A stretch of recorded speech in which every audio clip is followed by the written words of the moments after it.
Saya persilakan buat Bintang Jaya Audio versus AJM Pro untuk bisa menuju di gesta tempat battle. Bijin dewe yo, Ahmed Mas Nawir adalah munik lo. Dan terima kasih khususnya dari seluruh penonton kita yang sudah meliput atau yang sudah melakukan live streaming. Kami aturkan terima kasih dan juga dari seluruh penonton yang rela berbondong-bondong hadir dalam Sempu battle yang memasuki hari yang kedua untuk malam hari ini di Sempu Isotipang. Jadi kami mewakili dari panitia penyelenggara mengaturkan terima kasih matur nuwun kepada seluruh penonton, mewakili dari Bapak Heri Setiawan selaku perwakilan dari panitia ini dan juga dari tim landing yang bertugas.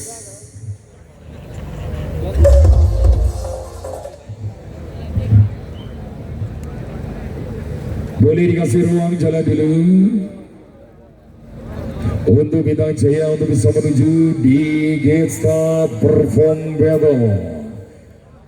Dan terima kasih buat Betanfu yang sudah memberikan audio untuk kita siarkan untuk malam hari ini, yang sengaja dipersiapkan oleh panitia sebagai support kita dari Betanfu dan juga dari mitra visual yang sudah terpampang rapi di gate start tempat perform battle Sempu 2025 Sendalamnya Jawa Timur. Oke.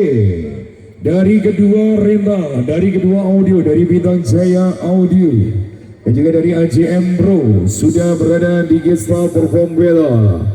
Ternyata malam hari sengaja mengikuti dalam Sempu Battle Sendalamnya Jawa Timur 2025 seri yang kedua. Bintang Jaya Audio versus AJM Pro. 5 menit durasi waktu. Kita hitung bareng-bareng. 3, 2, 1, operator Bintang Jaya Audio from Ridwan Production. Mas Nawir, Ahmed ya.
Terima kasih buat Bintang Jaya Audio dan juga AJM Bro.